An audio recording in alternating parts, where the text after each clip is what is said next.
Bismillah, assalamu alaikum. Welcome to Hamza's Huddle, the book club that we convene on Thursdays. I apologize for missing it last week, but I was out of town due to an emergency in the Washington State family, so please forgive me. Last week's reading in Have Black Lives Ever Mattered was from page 80 to page 129, which began with Trayvon Martin and ended with Mike Brown and Ferguson. And through those occurrences, we see the impact of what being black in America is, and just how unfairly these young men were treated. Trayvon Martin being a youngster, Mike Brown being a youngster, teenagers who were killed at the hands of one, a guy who was pretending to be a cop, and the other a cop. And we've heard the stories of um, different different assessments of what actually went on, but it's a shame nonetheless.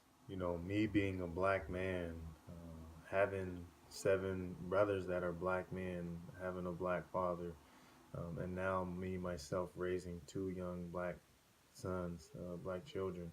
Uh, it's painful. It's painful, and I find myself having to have discussions with my 8-year-old son and even my 3-year-old son that I'm sure um, a white man doesn't have to have. Shortly after the Alton Sterling shooting, I had to tell my son, this is how you act and interact when the police pulls you over, because you will be pulled over. And when that happens, this is what you do. And even in that, when you're doing the right thing, which we learned about with Philando Castile, even when you're doing the right thing, you're saying the right stuff, they can still shoot you. So unfortunately, this book is very powerful, and everyone needs to. So in conclusion, this book was a very tough read. Um, Brings out a lot of emotions, brings up a lot of names, a lot of families, a lot of pain, a lot of struggle that African Americans, black people in this country have had to endure for a long time. And the essay that stood out to me was aptly titled Black Lives Matter. And in it, it featured a letter from Trayvon Martin's mother to Mike Brown's mother. And at the end of it, she said, mother to mother, son to son, injustice to injustice. Black Lives Matter with a question mark?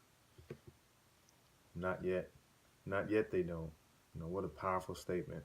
And we have a lot of work to do. And God willing, black lives will matter to other people besides black people.